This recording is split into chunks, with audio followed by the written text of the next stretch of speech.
Hey, before you do your buckle, before you do your alpha belt buckle, I want you just to have your alpha belt through your blouse and just have it hanging there, you understand? Yes, I will give you your alpha belt loop, you understand that? Awesome. The way it's conducted is the recruits spend as much time as possible getting their uniforms and the squad bay and everything cleaned and ready and pressed and all that.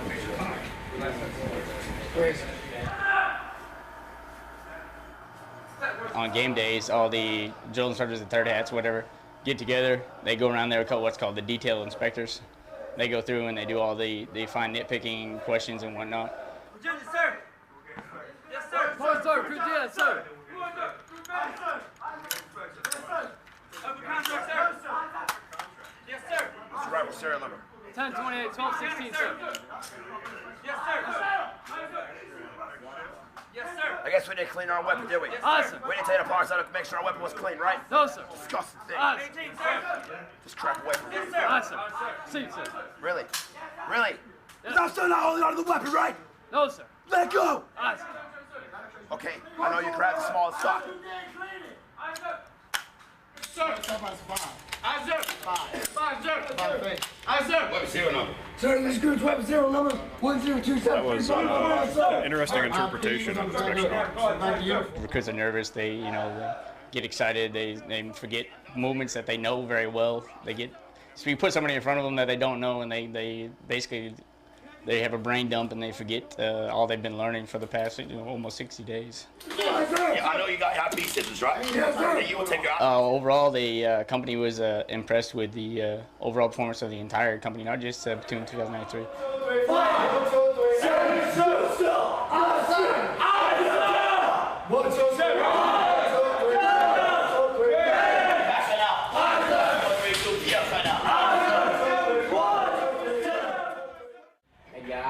Yes, sir. You see what this looks like right now? Yes, sir. It better stay like this. Aye, sir. Until the day on. You give it back to me on train day 7. Aye, sir. You get that? Yes, sir. Give me the stick. Aye, sir.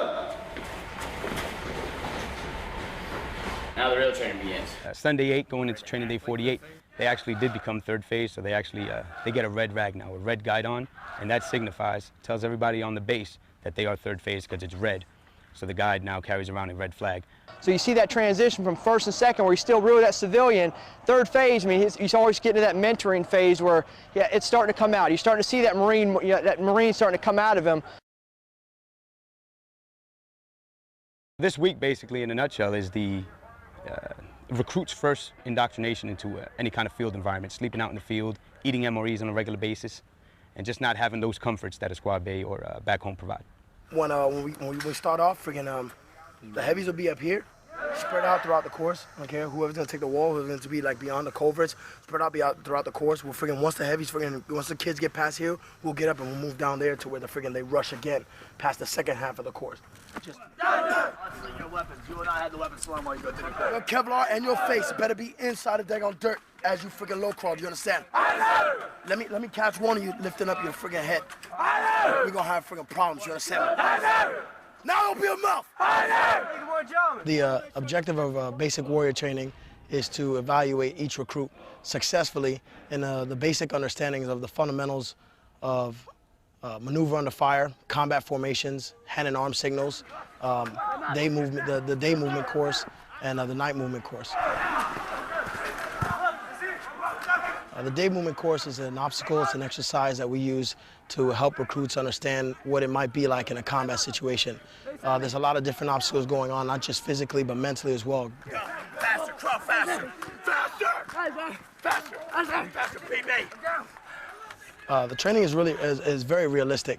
I know today we're fighting an urban war, so it's not so much that we're in the tree line and we're on the ground as we were in Vietnam. But the training is still realistic because the environment will still be the same. The fog of war, that cloud, that dust, the smoke, debris of the battlefield, all that is realistic. All that is happening right now in Afghanistan and in Iraq. It's combat mindset. Drag him off the course. Grab him by the ear. Bitch, you just died. You're dead. You just got shot. Sir. You're done. No, get down. Get down. Now drag him off the course. Drag him. Your buddy just got shot in combat. Now get him off the freaking way. The training is very strenuous. It's physically strenuous. It's mentally strenuous. and emotionally too. Get to the what? Drill, get to the With all the haze that the drill instructors try to create and make it as realistic as possible, by us putting a lot of stress on the recruits, I think for them it's exhausting. He's bleeding! Take him to the toilet! Get him out of the kill zone! Get him out! Get him out! Get him out! Get him out! Scream! Scream! Scream! You scream! You got your feet blown off! Scream! You got your legs blown off! Scream! Scream! The drill instructors create an environment for them to feel a sense of urgency, to feel pressure, to feel stressed. And I think that's what makes the training even that much better.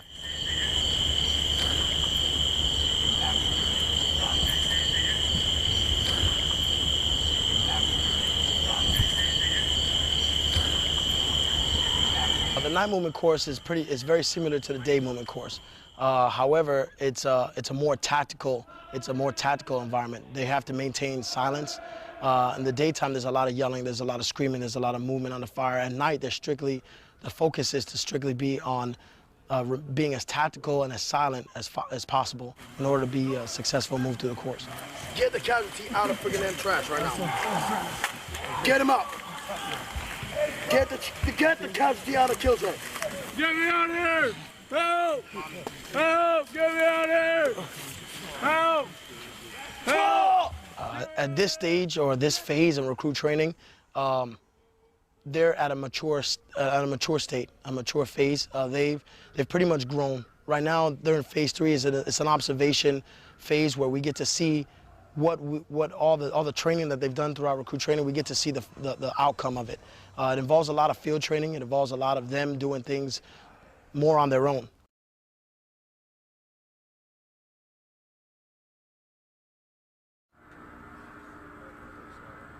My impression of them is that they've definitely come a long way. They are a younger group. They're a little bit more immature than the groups that we get in the winter, but I mean, that will come a time. You can tell the difference between when they got here and now, and how they respond and how they act and whatnot. They have a better understanding of how the Marine Corps works now. As drill instructors, we've seen them grow. We've seen them work well together. They're starting to work in fire teams. They understand what a fire team is. They understand that they need to know the recruit to the left and the right of them, as Marines do to the left and the right. They get the concept of working together in buddy pairs. They get that teamwork concept, and it ties into them accomplishing the mission. Hey, where's my 5 road guard? From last time. Keep it tight. I say run, guys. The training objective of BWT is just to get them a starter into, the low crawls and the movement under fire and whatnot. The primary objective of the Crucible is, okay, now you're going to do all these missions, but now you have lack of food and lack of sleep. It's a 54-hour mission, and they get a total of, between the 2 nights, only 4 hours of sleep.